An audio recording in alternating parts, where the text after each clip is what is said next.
Je suis donc Gérald Lacoune, président de Restaurant Port-Losière, qui est donc un restaurant au nord de La Rochelle. Alors, on a candidaté au Trophée Résonance afin de pouvoir présenter l'ensemble de notre démarche, puisqu'en fait elle couvre l'ensemble du RSE, puisqu'on a aussi tout plein d'actions sur l'environnement. Et accessoirement, évidemment, c'est pouvoir communiquer sur cette particularité qui, dans le monde de la restauration, est quand même exceptionnelle. Dans le cadre de la restauration, le recrutement est extrêmement compliqué. Et en fait, aujourd'hui, on a 100% de nos salariés qui sont à minima depuis 3 ans avec nous. Déjà, on applique l'ensemble de la réglementation, les contrats de travail, des choses comme ça. Par ailleurs, on leur verse des primes de partage de valeur, ce qui est quand même assez rare dans la profession, équivalente à un demi-mois jusqu'à un mois de salaire. Sur le matériel, on a déjà changé 95% du matériel pour soit améliorer les conditions de travail, soit maintenir l'outil de travail. Et sur le point de vue relationnel, en fait, je dirais que la base de la relation, c'est « s'il vous plaît, merci ».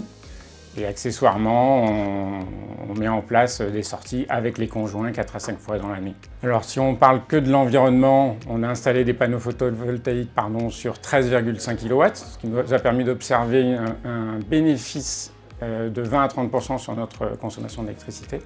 On a également une gestion des déchets qu'on a pu améliorer, puisque aujourd'hui nos coquilles d'huîtres partent pour du remblai dans le village, ainsi que nos pelures pour des poules dans le village. Donc nous avons également participé à une expérimentation nous permettant de faire le calcul de notre consommation carbone.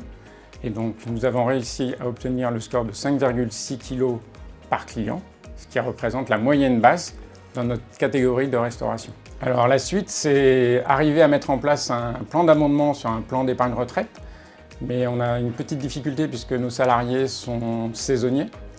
Donc là, on recherche une solution. On souhaite aussi changer le moteur de la chambre froide et améliorer son installation. Et pour 2025, on souhaite essayer d'accéder au label Accueil Vélo Destination Excellence, qui jusque-là, malheureusement, nous n'étions pas éligibles en fait.